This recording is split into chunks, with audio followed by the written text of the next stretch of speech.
Everyone, I'm Kevin Geisen. I'm going to be the moderator. So I'll kind of help facilitate the conversation here. We'll give it another minute just for everyone to get into this room. Kevin, are you coming to West Yellowstone?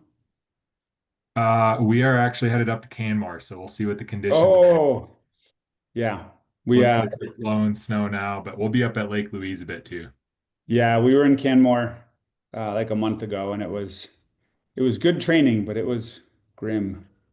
Yeah, I'm But hoping their snowmakers do some magic this week. fingers crossed for you.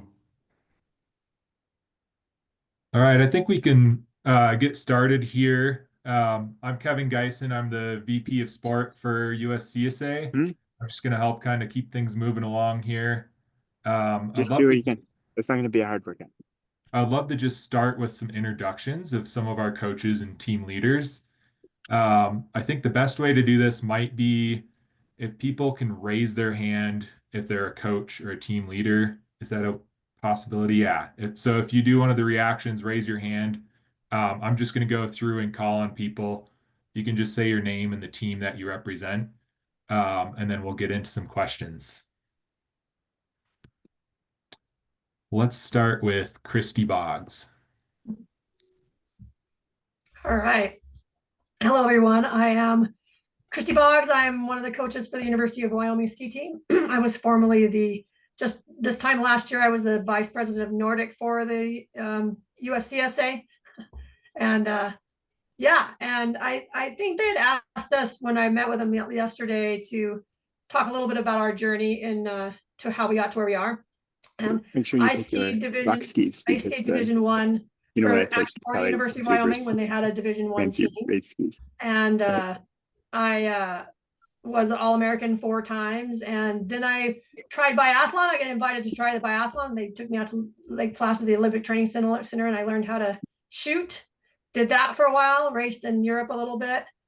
Came back and fell in love with coaching instead of racing, and thought that was the best thing going. So came to Wyoming for a graduate degree, and we started a team here at University of Wyoming. We had not a varsity team here. We've got a USCSA.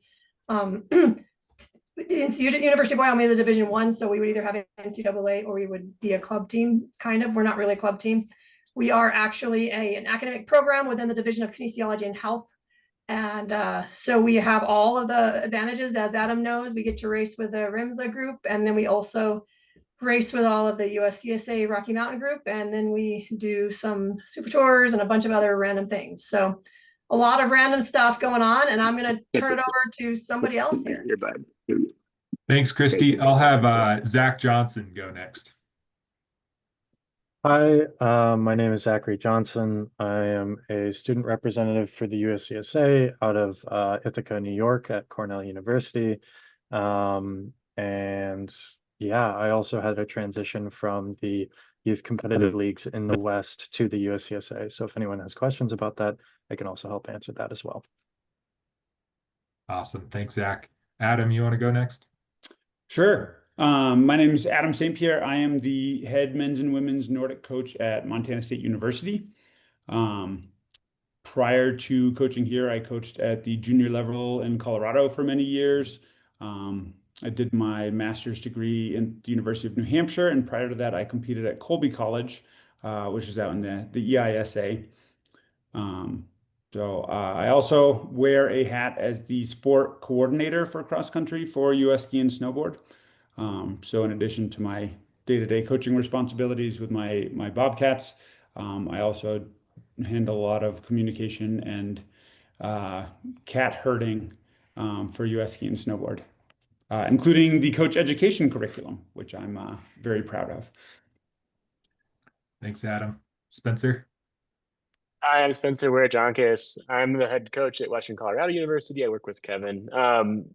I skied for St. Olaf College and have had the privilege of working in Gunnison, Colorado for the past 4 years. The big sell for us too is we have some awesome ski trails here. So awesome. And then Emma? Hi, my name is Emma. I am a recent alumni of the USCSA. ski stuff, I skied for the University of Minnesota at our club team. I wear a couple different hats too. I was previously a leader of that team, as well as I'm one of the current USCSA student representatives for Nordic, as well as as well as one of the commissioners for the Midwest lead. So any call it from college, Midwest, or just general Nordic questions. I'm a recent alumni of this stuff. Awesome. Do we have any other coaches or team leaders in this chat?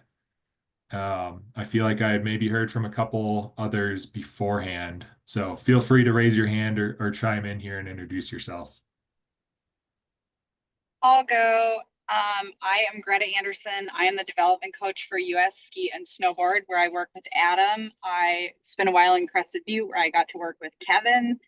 I skied for Alaska Pacific University's Nordic Ski Center team, which is not affiliated with either or any of these colleges.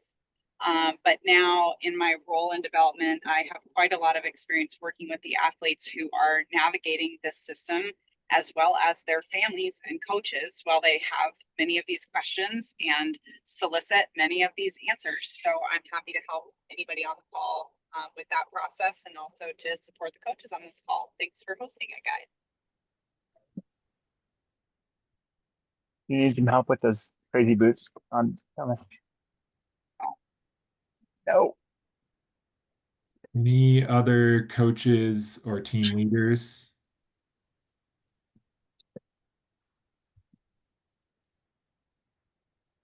Awesome. And I think we might have a couple of, or at least one, or maybe well, at least one athlete, current athlete, I think is on. It might be more, I don't know. Yeah, if we have any current athletes that want to introduce themselves real quick, feel free to raise your hand and I'll call on you, or you can just chime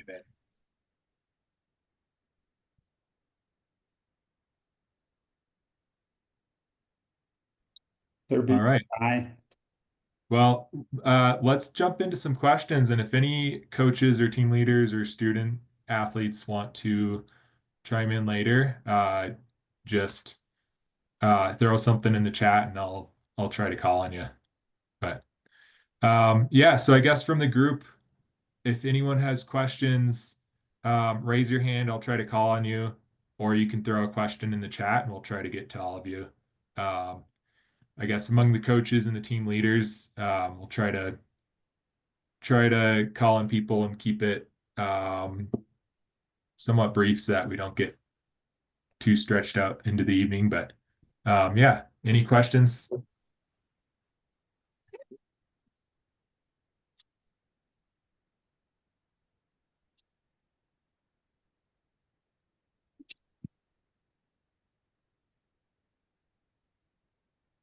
Would it help, Kevin, if we each did kind of a little spiel about our respective pathway?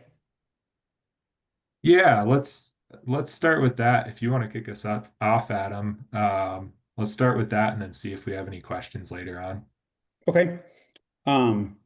So as I said, I coach at Montana State University. We are a Division I program, but at the NCAA level, Divisions 1, 2, and 3 all compete in the same leagues for the same championship. So it's a unidivisional sport, unlike football or basketball, where there's very separate divisions 1, 2, and 3.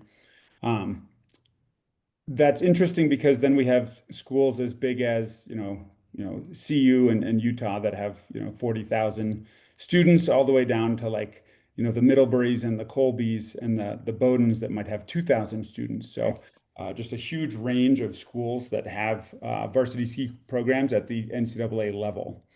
I think there's about 30 to 33 current NCAA teams. Unfortunately, some are opting to fold, disappear. So the number of spots at NCAA programs is shrinking as schools cut their programs. NCAA rules have been changing a lot lately. So all the Division I programs. Hey, Armin Trout. All right. Your mute. Awesome. Right. All right. Well, thank you. Thank you. So NCAA Division I programs as of this summer are beholden to roster limits. So the NCAA skiing roster limits are 16 Alpine and 16 Nordic. For most programs, that's split between Alpine, or excuse me, between Alpine and Nordic. So we have, like at MSU, we could have 8 Alpine men, 8 Nordic men, 8 Alpine women, 8 Nordic women. Many institutions, including MSU, have additional Title IX requirements. So our roster size is limited to 6 men and 8 women.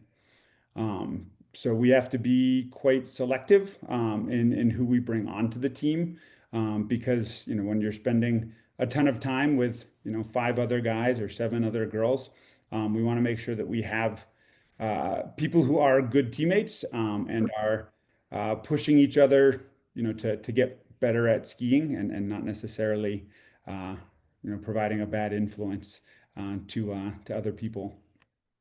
So, with that selectivity in mind, like we are looking for fairly accomplished racers, whether they're, fresh out of high school at 18 or coming off a gap year or a PG year, in which case they might be 19 or 20. At the very competitive end of the Division, one NCAA level, there are a number of older athletes, typically foreign athletes. A lot of times, if you can come over and be a 20-year-old freshman, you find a great deal more success than you would as an 18-year-old freshman. I think if there were more 20-year-old American freshmen, we'd see less non-American athletes in the NCAA. But in the US, there's a very strong, I think, drive to go straight to college. So getting, one gap year or one PG year after high school is sort of a big push, and getting 2 or even 3 of those is almost not a part of discussion. So all this to say that there are very limited NCAA spots. Typically, they're athletes who have been, on like a junior nationals podium or, in the top half of the junior nationals results. Back when I was racing, you didn't have to make junior nationals to ski at the NCAA level. So I was lucky in that respect. I think that's about it from me.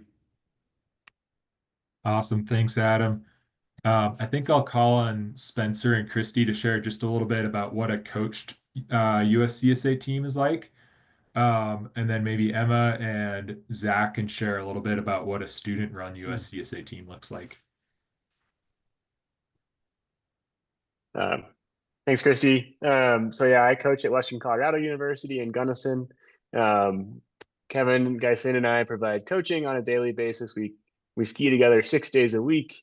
We lift in the weight room with our NCAA lifting coaches twice a week too.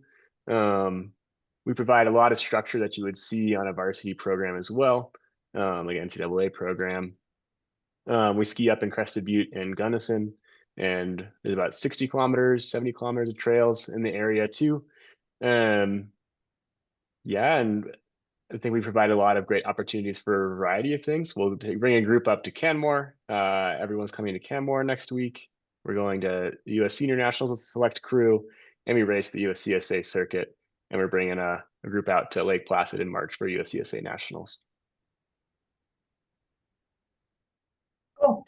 And University of Wyoming is, I think I said a little bit about this, it's unique.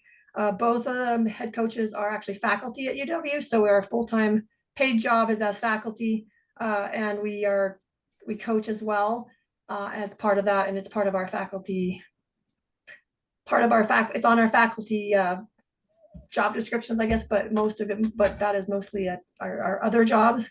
We are in the Division of Kinesiology and Health. We also, like Spencer, we train 5 or 6 days a week. We have we have similar supports. I won't say similar supports as a Division I team, because I don't think that with our we are separated from our athletic department, so we don't have access to the athletic department, all of that stuff, I guess. But we do have a lot of other ability for a lot of other things within that, not exactly like the athletic department besides. But also we raise a massive amount of money with our team, and as somebody was saying at the beginning, I thought it was anyway, somebody was saying in the bigger one about how they had been the treasurer of their club, and so that is how they got a job essentially, and that is true with our team. We raise a lot of money. We have a full officers group who spends a lot of time fundraising and making a lot of policy decisions, and Rachel and I do the coaching. So we are both very well experienced coaches and athletes. And we also, in addition to all of that and all of our training, we have a collaboration with Shanghai University of Sport. So we have opportunities both to send our skiers to Shanghai to experience. Actually, they can go and take a martial arts, month-long martial arts program if they want, basically for free. They have to pay to get there, but everything is free after that. And then we also send athletes here. And so we get to work and train with and teach Shanghai athletes how to ski.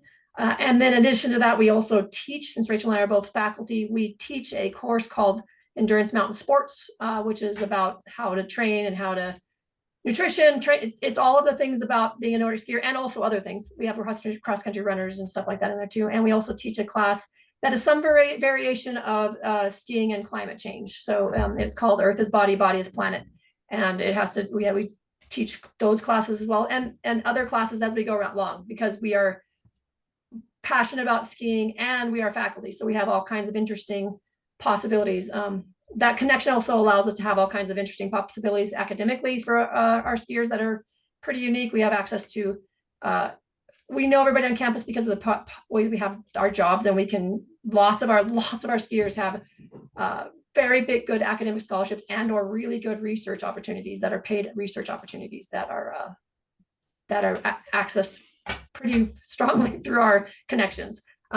Yeah, we also this year we are not going to Canmore. I'm kind of jealous, Spencer. We're not going to Canmore, but we will often do super tours. We will often go to US Nationals. This year it's not working out for us, but we will be going to the Midwest to do a bunch of races in the Midwest in December just for fun. And then we will be doing the USCSA circuit back here with everybody else too. So, and I'll hand it off to Emma there.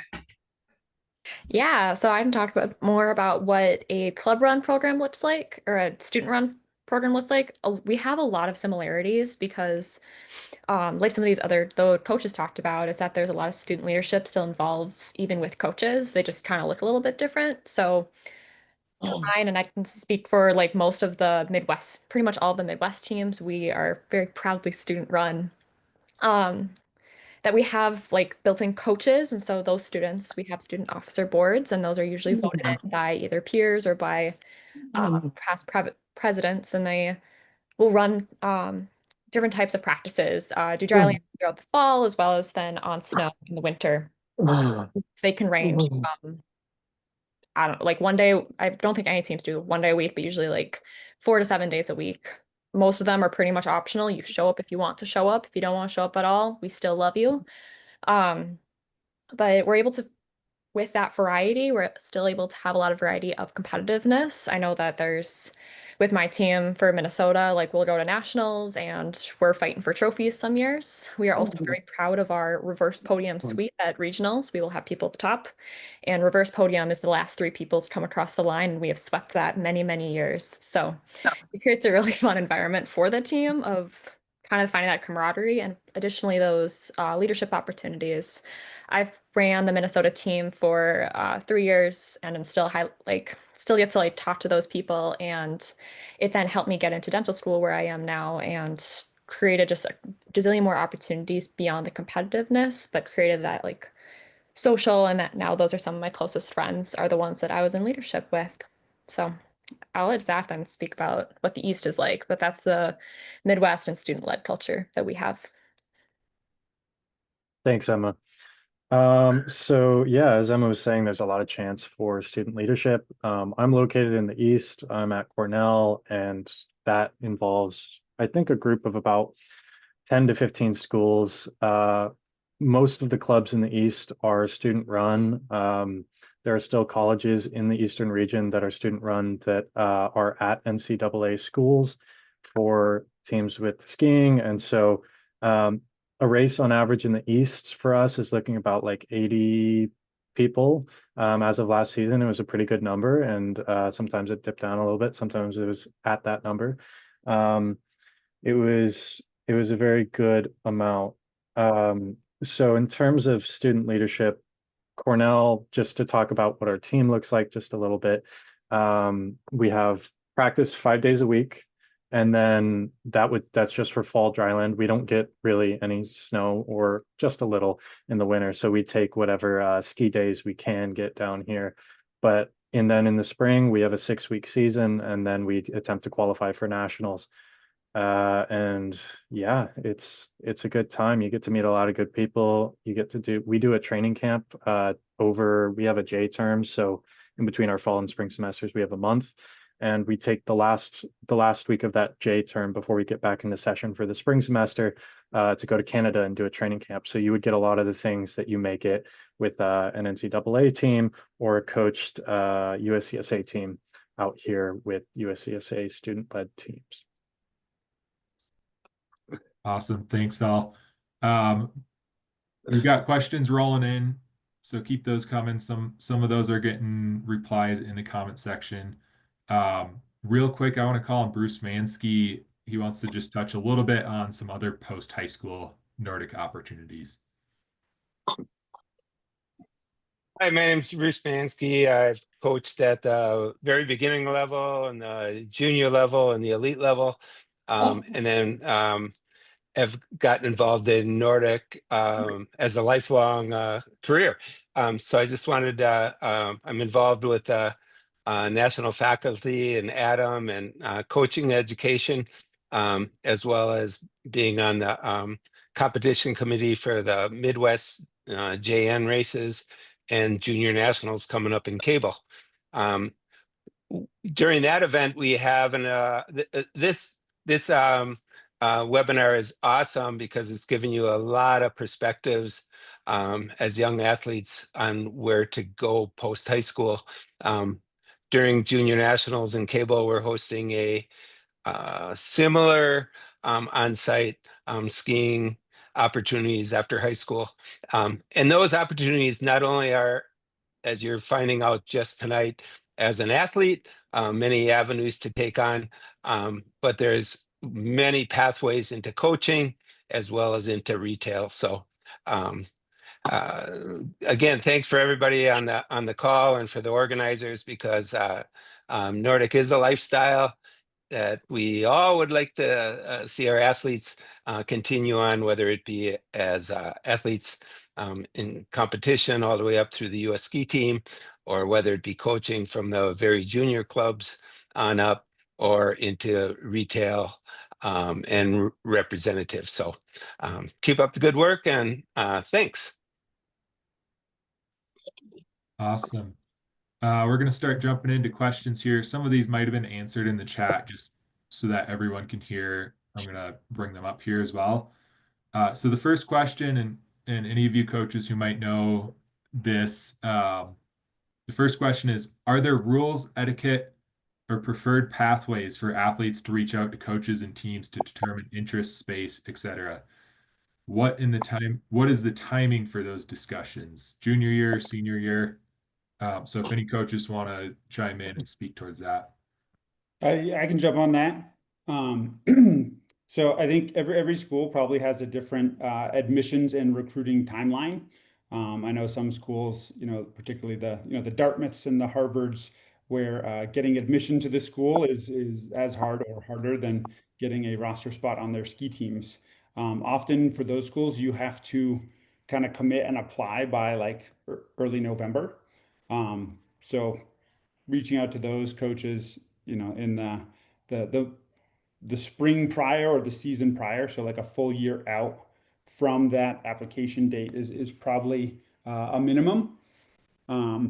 We're lucky at MSU that we don't have particularly strict admission requirements. Generally, our student athletes have, well above a 3.0 GPA in high school, and are able to get in. So we've had athletes apply in August and start classes a week later. So I don't recommend that, but it can be done. In terms of reaching out, NCAA rules prohibit coaches from communicating with athletes prior to like June 15th after their sophomore year of high school.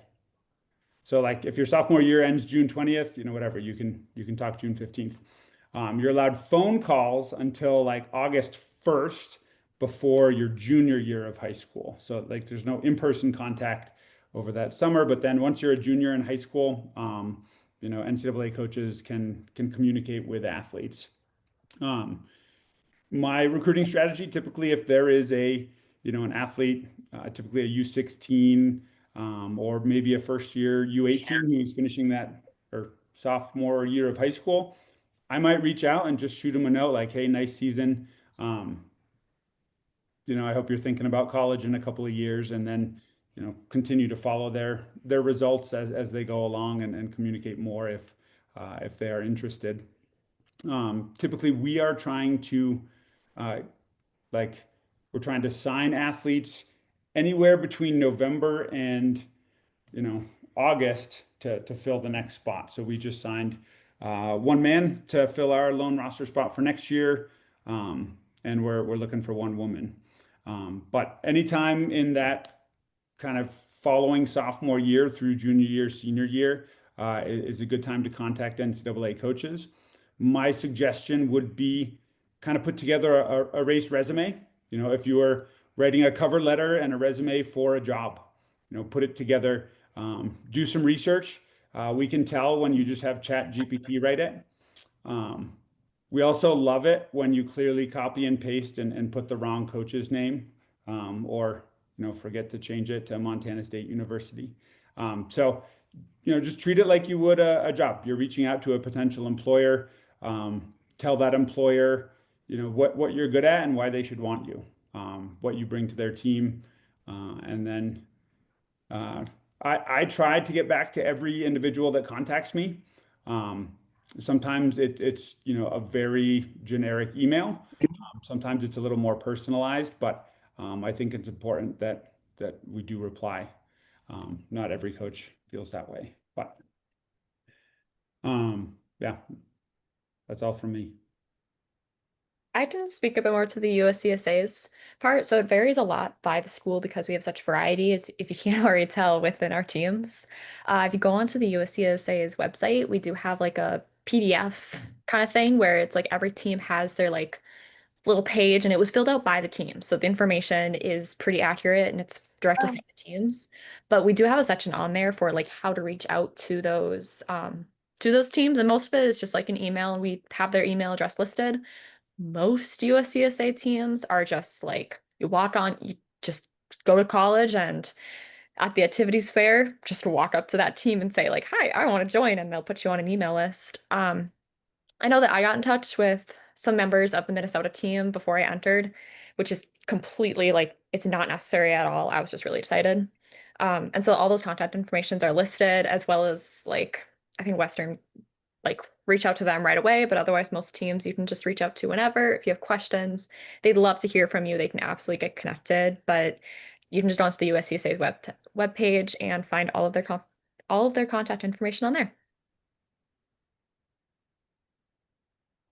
Awesome. I think we had a couple other similar questions.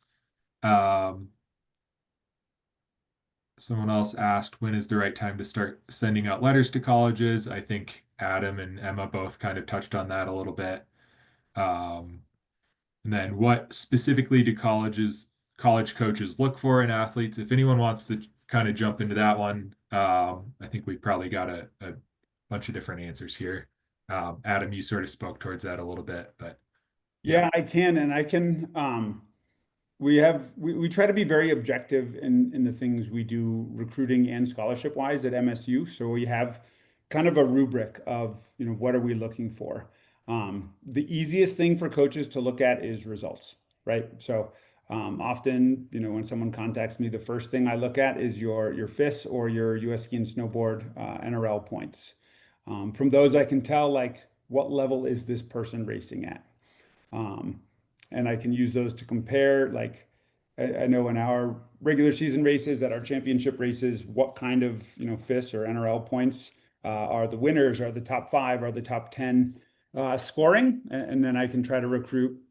Some years I need someone who can come in and be a top 10 performer. Some years, I have upperclassmen that can do that, and I might be looking for more of a developing athlete who maybe 2 or 3 years down the road will be that top 10 performer. But generally, I think on the men's side, like I don't think we have anyone over 150 FIS points on the men's side, and probably more like 180 on the women's side. So if you know FIS and NRL points, like 150 and 180 are sort of the upper limit. And then at the lower limit, we've got athletes that are 75 to 80. So that's our kind of our competitive range. Beyond that, we're also looking for good students. Most of the MSU skiers are also on athletic scholarship. I don't want to bring an athlete on the team who struggles academically in high school, because they're only going to struggle more academically in college. We train a lot. We train twice a week, or twice a day, 3 days a week, and once a day, 2 other days a week. So we have a lot of load on the athletes, and we want to make sure they can hack it in the classroom.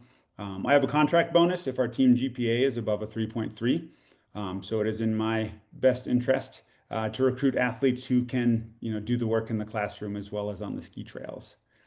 One really important thing for us is getting athletes to visit campus. We want you to see Bozeman. We're very proud of Bozeman. It's a great place to train, both dry land and on snow. Ideally, we were on snow now, but we still have good dry land. And it's really important for us to, have potential athletes meet our current athletes. We don't let the current athletes, pick who joins the team, but we do take their opinion into consideration. We want to make sure that we have a team of individuals that like to spend time together, that push each other towards excellence. And we want to make sure we don't have any bad apples spoil our bunch. So things like being a good teammate, and keeping a good training log, I really love. I'm a physiology nerd. But things that show that you are actively involved in the process of getting better, of growing as a person and improving as a skier, are really good. But as much as I hate to say it, at the end of the day, like sometimes you just have to be fast enough. And there are instances where like people are really fast and they're bad students and bad teammates, but sometimes if you need someone to come win, you overlook those things. Luckily, there's a lot of really great people in Nordic skiing, so I have not had to overlook any bad apples for the sake of results. But it could happen. I hope it doesn't. And before anyone from USCSA jumps in here, we also had a question that says, what are the more competitive USCSA programs looking for in athletes? So if someone from USCSA wants to chime in on what colleges or college coaches are looking for and what USCSA programs are looking for in athletes.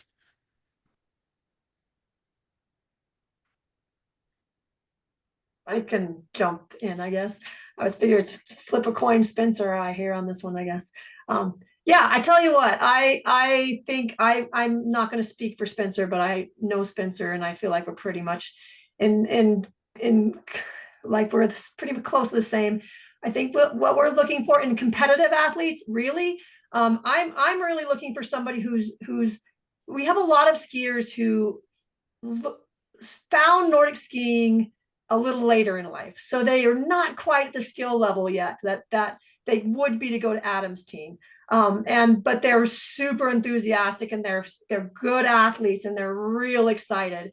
Those are some of my favorite skiers, honestly, is they're so into it and so wanting to learn the sport.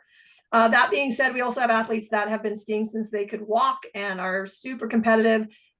We have athletes that are currently have an athlete who's like a sub 100 point skier. We also have athletes that never had a US ski and snowboard license in their life, and when I ask them what their points are, they don't even know what I'm talking about. They look at me like glaze-eyed. They're like, I don't know what you're talking about. And that's all cool, and we have it everything. I mean, we literally have on our team right now kid with sub 100 point skier. We got graduate students who are skiing with us and for us. They can sometimes they can ski for a year for USCSA on our team, but they can ski all the time, all season long. We have graduate students, we have PhD students, we got neuroscientists, we've got all of our Shanghai students who never skied before they showed up here, they've only skied a couple times now because they've had some snow and they've been able to ski. We have beginners who are just like, this sounds like a really cool group of people to hang out with. Let's go do this thing. And we have a huge team right now. I think we have like 35 people who are coming to practice almost every day right now. And it's just a great fun group to be part of. And so mostly I think people who and people come and they're like, I want to do the ski thing. And I'm like, this is a competitive team though. Like you can be a beginner, but you have to want to ski race and you have to want to do it well. That is the goal. You may not get there. Maybe you won't get there well because you've just started today. But we want you to, right? That's what our goal is as a team. And so everybody starts from what I'd like to say is everybody starts from where they are and they want to get a lot better. And wherever that is, we'll take you and hopefully you'll get better. And I think we have a lot of fun. We have a lot of fun for sure. If I could just add for Western too, we also want athletes that are multi-sport athletes. We have like excellent trail running and mountain biking programs too that are part of our same institutional umbrella of mountain sports. So we have a ton of athletes that are on our trail running team in the fall, which receives some great support, and our mountain biking program, both downhill, cross country, and otherwise. So just to add to what Christy was saying too, we do want all those competitive skiers, but we also love multi-sport athletes. Awesome. Yeah, I think the cool thing about USCSA is you've got kids coming from top 30 at junior nationals kind of background, and you've got people who are new to racing. So a huge range there of ability levels. Yeah. So we had a couple questions regarding eligibility around taking college courses in high school, as well as taking a gap year and taking some college classes part-time. Adam, do you want to take a crack at that since NCAA is more strict with eligibility? You're on mute. NCAA is annoyingly strict with eligibility. And a lot of the rules like don't seem to make sense, but they do if you think of it from like a football or basketball perspective. So most collegiate sports, your eligibility starts 1 year after you complete high school, or when you enroll in college full-time. Full-time is different depending on the school. For some schools, it's 3 classes. For some, it's 5. For some, it's 13 credits. You just have to look specifically at the institution in which you are enrolling. Once you enroll full-time, whether you're skiing or not, during that first year of enrollment, you have 5 years to complete 4 years of competition. So like there are kids who come to MSU, enroll full-time, and then they train with the Bridger Ski Foundation PG program, in hopes of making a collegiate program the next year, whether at MSU or elsewhere. Unfortunately, if they're in school full-time, they've used 1 year of their NCAA eligibility. Skiing and hockey have what is called the 21-year-old exception. So like I said, the other criteria for when your eligibility starts is 1 year after high school, right? So if you graduate in 2025, you don't have to enroll in college in 2026, but 2027, your eligibility starts. So that's the way it works for football, basketball, track and field, etc. Tennis is unique in that your eligibility starts the fall after you graduate high school. So if you graduate in spring of 2026, your eligibility starts fall of 2026. So there is no room for a gap year in tennis. Hockey and skiing have the 21-year-old exception, which means the clock doesn't start until you're 21. I think that's part of why you see typically some older athletes at the NCAA, towards the top of the podium, because you've got an athlete who's a 20-year-old freshman or 21-year-old freshman with a red shirt. They could still be competing at 25 or 26. As you all are aware, in endurance sports, like a 25-year-old is going to beat an 18-year-old. Unless the 18-year-old is really exceptional and the 25-year-old is less exceptional. But like if you take a 25-year-old and race them against their 18-year-old self, assuming they've been training for those 7 years, like the 25-year-old is going to win. So the 21-year-old exception is a very odd rule. I don't know why it's the case for skiing or hockey really, but that's just the way it is. And to touch on USCSA, Christy, correct me if I'm wrong, but our rules are similar of once you enroll full time, you have 5 years to use your eligibility.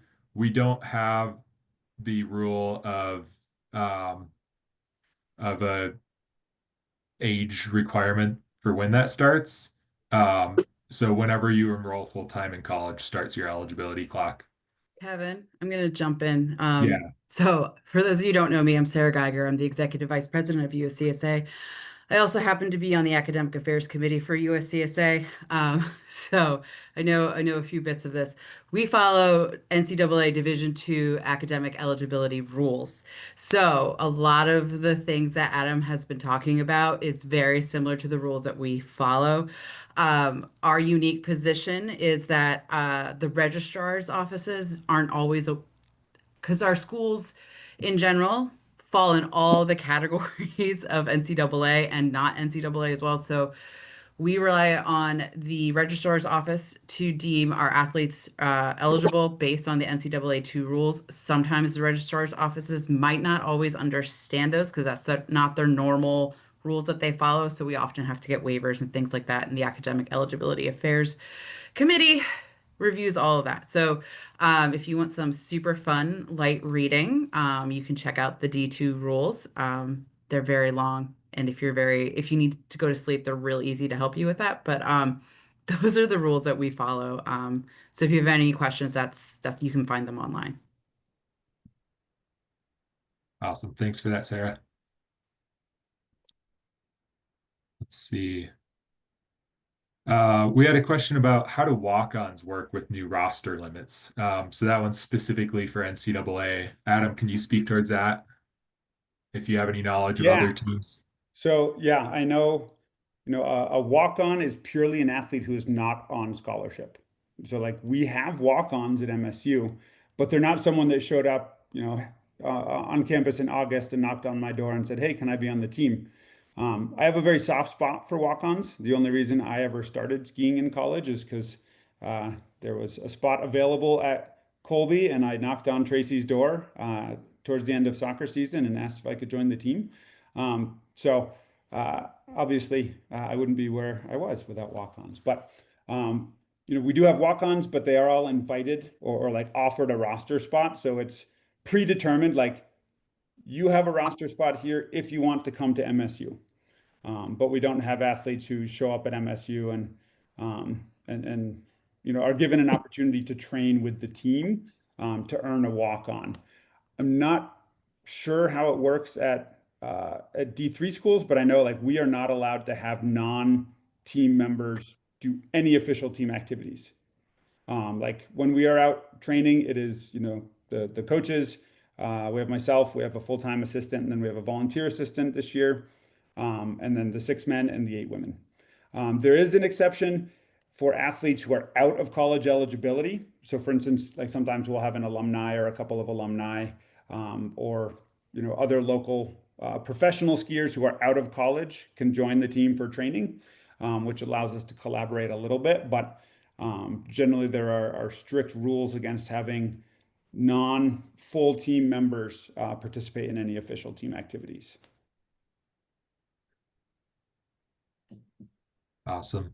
The other big question here is regarding the cost of skiing in college. I know this varies a lot across programs, so maybe if we kind of have everyone from each of those different models speak a little bit towards that. Let's start with Emma. You want to just Yeah. So on the student side, I just think that a lot of the Midwest is structured the same, and probably a lot of students, I don't know, Zach, if you guys have found it different, but we're technically listed as I think all of them are as like a university club, which means that we have to go through. So this is where the like student leadership comes in, but we have to go through these different avenues to get university funding, and the university very much limits exactly what we can use that funding for. So we can use it like for our team, I can use it for like hotels or partial race registrations or food for a team, but I'm not allowed to use it on gas or rental vehicles.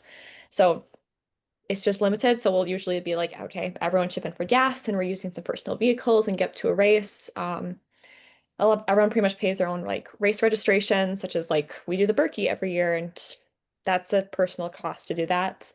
But like for nationals, we'll bring a small group of people and we will bring you across the country and we'll do an entire spring break trip, a whole week's worth of everything. I think out of my bank account, I paid $150 maybe for a full week. That includes food, race registrations, transportation, hotels, normally like $1,000 easy for that.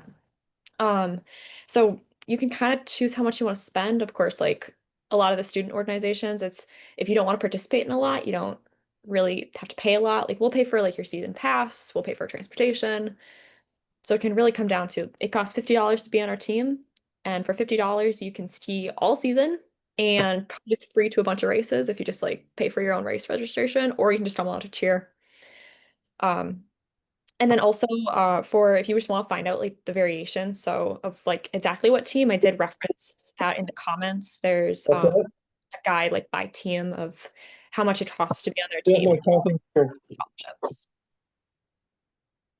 And I can pitch in a little bit. We don't exactly, or my team, Cornell, doesn't exactly have the same experience as some of the other teams, but generally how it works in the Eastern region for a lot of teams is you have, I think you're mainly paying for race weekends, and then you know, a team fund can go into some of the season passes. So with a lot of the student-led teams, it seems that it's more personally funded. But Cornell, as an exception, has used to be an NCAA team, and so our entire full season nationals is completely funded, completely free, equipment free. So it really depends on where you are, but certain teams have better financial ability to take care of their members in some regards than others. But yeah, it's generally low cost. And I will say, the coaches, both the coaches at UW, partly because we're faculty, but we also came from very grew up in Leadville, Colorado, if you know where that is, and we came from very modest backgrounds, both of us, and we are very dedicated to making it possible for anybody who wants to ski, regardless of whether you can afford it or not. So if you come to University of Wyoming, you want to be on the ski team, we will find a way for that to happen. We also, and part of the way we find the way to happen is we raise a lot of money. We raise a lot of money as a team. We do a lot of fundraising. And so once you've joined the team, you pay $80 to join the team. And then after that, it doesn't cost you anything except for you. We usually have people buy breakfast and lunches on race weekends because they like that better. They don't like doing group, but they like group dinners. So we have group dinners. Other than that, and then equipment, but we will also find you equipment. And we have sponsorships for inexpensive equipment, but we will also find equipment if you need equipment. So we make it as inexpensive as possible. And if you cannot afford it, we will find a way to buy stuff for you, because that is just where we are, where we want to be. That's where we want to be. And that's what we've decided to do. So yeah, so that's us. That's, yeah. Not the thick one, the thin strap one. But this one like it's yeah. I can talk about NCAA. So I know when I was competing at Colby, like if you're going to like a NCAA race, a Eastern Carnival, whatever, like all those expenses are covered by the team. But then if you go to US national championships or any other event, sometimes training camps, we did have to pay out of our own pocket for those things. At MSU, you know, when I build our team budget in the spring, did no one say hi? For like the athletes' FIS and US Ski and Snowboard licenses, memberships, all our training camp, you know, travel, food, trail passes, entries, for typically our 2 fall training camps, and then any race trips we do, including US nationals. Some years, like if we want to do an extra, like a spring series or sort of late season event, we may have athletes like, you can come, but you have to pay your own entry or you have to buy your own flight. But that's typically sort of an extra thing. I wish we had more money. I should take some tips from Christy on fundraising. But so when trying to sell, like especially like Canadian athletes, I consider Canada and the US kind of one, not in like a Donald Trumpy 51st state kind of way. I just like having North American athletes on the team. But like for a Canadian athlete, when they say the price tag on a year at MSU, tuition's 28,000 and room and board's another 15. That's like mind blowing for them in Canadian dollars. But when you look at it as, okay, well, you'll get a $10,000 academic scholarship, and I can give you a $15,000 athletic scholarship, and then the team is paying for about $17,000 to $25,000 of ski related expenses a year. So you're actually making out okay. The only thing we don't cover is individual equipment, so skis, boots, poles, but training attire and race suits and all that stuff is provided by the team. I realize skis, boots, and poles are a not insignificant expense, but that's all that's left on the athlete's plate. I think I would encourage people to look at the full package for college. Don't just look at the cost of the team that you're trying to join or just the sticker price for the school you're going to. Look at what financial aid do they offer, what academic scholarships can you get, what's the cost to doing the team directly. Look at the full package because there's a lot that goes into that, and it's not always clear at the first glance. If we have any last questions here, feel free to throw them in the chat or raise a hand. Otherwise, if we don't have any questions, I think we can wrap it up.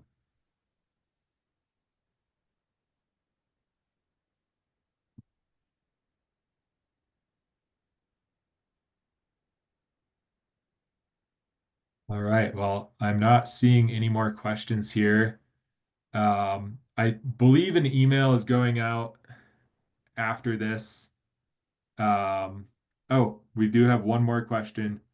I do think that we'll have an email going out after this with some contact info, additional info. So when we do end this, just know that if you want to reach out to a coach or get in touch with someone from USCSA or NCAA, or any of the other non-collegiate post-high school pathways, you should have a way of reaching out. We did have one more question asking about Ivy League schools being able to offer athletic scholarships. Does anyone have any clarification as to what is available there? Yeah, no athletic scholarships at Ivy League, and that's like a self-imposed kind of Ivy League rule. I think those coaches are able to kind of help athletes get in, which is, maybe even more valuable than a scholarship, knowing the difficult admission rates at those schools. Awesome. Any last questions?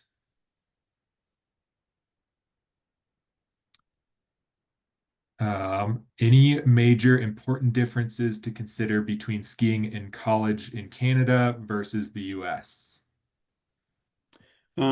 I've been on a similar panel to this in Canada a few times, just when I happen to be up in Canmore or other places. But generally, the Canadian universities, like their ski teams, aren't integrated within the university like the NCAA schools are. So, where we have university funding and university budget, the Canadian schools I think are more on a USCSA sort of level in terms of like some have paid coaches, some have student run organizations, some have a lot of opportunities, and some you have to kind of make more of your own opportunities.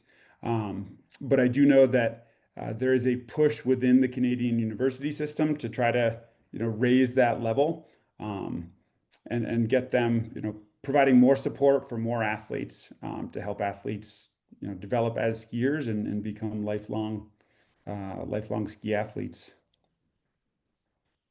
And just to chime in on that too, I would say my interactions with the Canadian collegiate programs, it's a little bit more like our USCSA league in the US, where you have a wide range of sort of coach teams and student run clubs.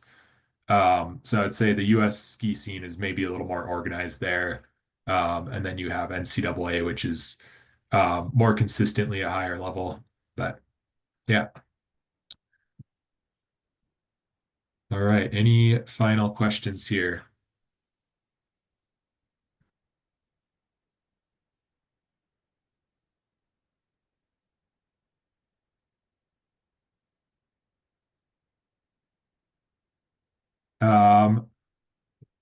I can see it. Someone asked if we can share the chat or answers to questions in an email.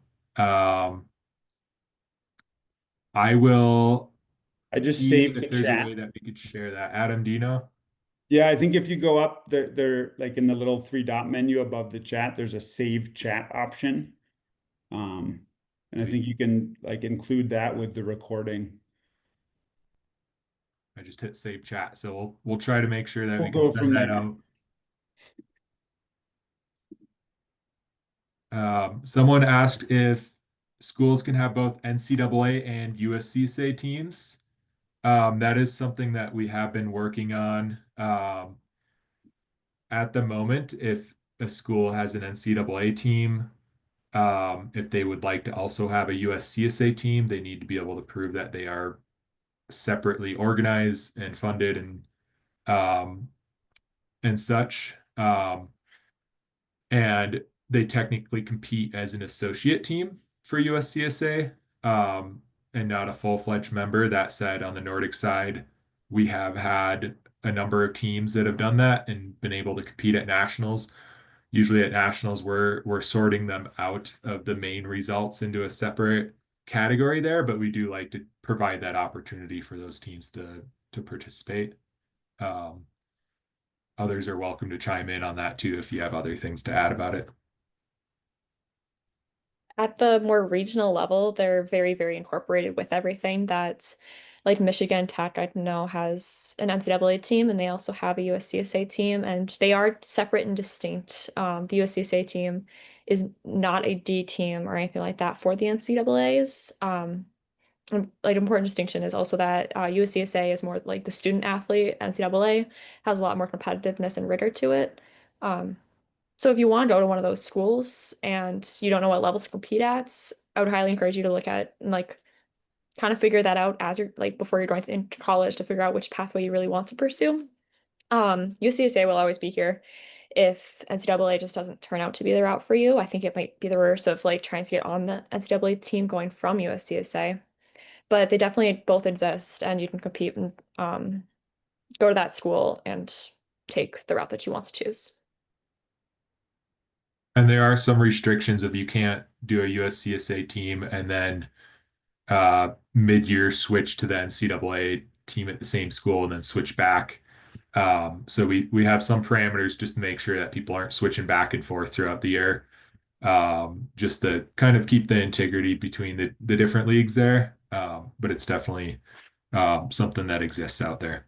So, well, if we have no further questions, I'm gonna go ahead and wrap this up. I will save the chat here and see that that gets shared out. And one last question here. That's a good one. Yeah. So this one, it largely depends on the coaches, right? There are some programs I know, like Alaska Fairbanks, like they no longer have the same head coach. They now have separate head coaches, but for years they had one head coach for running and skiing. So they had a number of people who did both. Some with great success. I think they were second or third at D2 nationals. Which was like in Hawaii. So going from Fairbanks to compete in Hawaii is pretty cool. I think Northern Michigan and Michigan Tech may have had or have similar arrangements where you can kind of do both. But then there's also like I had teammates at Colby that did both.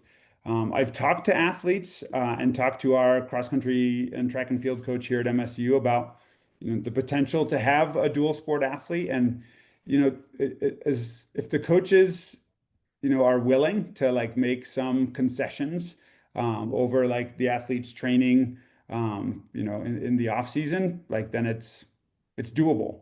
I will say I doubt there are many coaches that are willing to be that flexible, at least at the NCAA level. I'll let Spencer chime in on this as well. Western has an awesome trail running program sponsored by Adidas Terex. We've had a number of athletes also run professionally for Adidas and other brands post college. We collaborate, the head trail running coach and I, And we would encourage many athletes to be multi-sport athletes with running and skiing too. So just to plug Western for that. All skiers are multi-sport athletes, right? We all run, we all bike, we all roller ski, we all ski on snow. Well, maybe not all, but like most people do a lot of things, which is the biggest thing I love about skiing. Like you just have to be a well-rounded athlete. But yeah, Western, great program. I wish we had a mountain running team at MSU, but we just have cross country and track and skiing.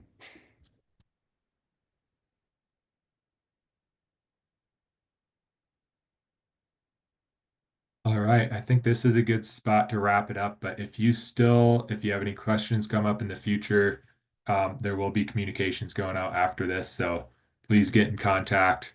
I think there'll be some general contacts for each of the leagues as well as specific contacts for coaches. So please get in touch if you have more questions. Thanks for coming this evening and asking all these questions. And yeah, thanks for being here.